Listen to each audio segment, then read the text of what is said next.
প্রধানমন্ত্রী শেখ হাসিনা বলেছেন, মুক্তিযোদ্ধাদের আত্মত্যাগ ও রক্তের বিনিময়ে দেশ স্বাধীন হয়েছে।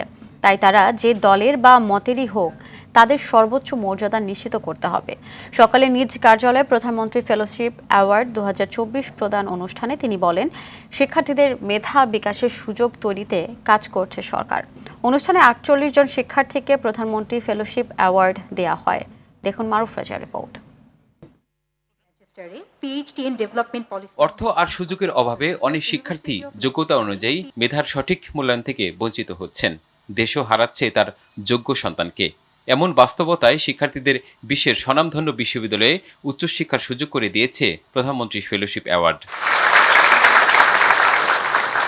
চলতি বছর মাস্টার্স ও পিএইচডির জন্য বিভিন্ন বিভাগের 48 জন শিক্ষার্থী পেলেন উচ্চশিক্ষার অনন্য সুযোগ।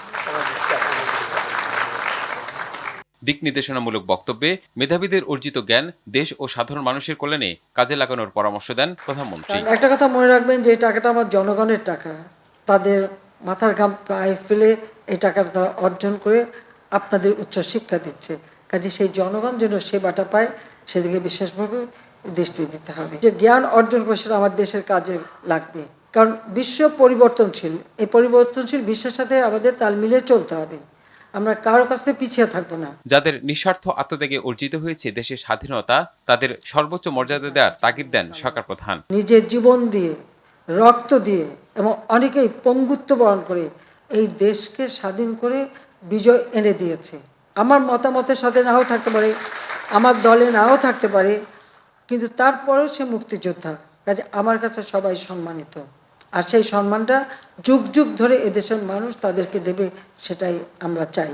আগামীতে কোনো সরকার যাতে শিক্ষাবৃত্তি বন্ধ করতে না পারে, সেজন্য আলাদা ট্রাস্ট ফান্ড গঠনের কথাও জানান প্রধানমন্ত্রী শেখ হাসিনা। একবার অভিজ্ঞতা হয়েছে যে করার পরে থাকে না, নষ্ট করে দেয়। এটা যেন নষ্ট করতে না পারে সেজন্য ট্রাস্ট ফান্ড করে। মারুফ রেজা, RTV, ঢাকা।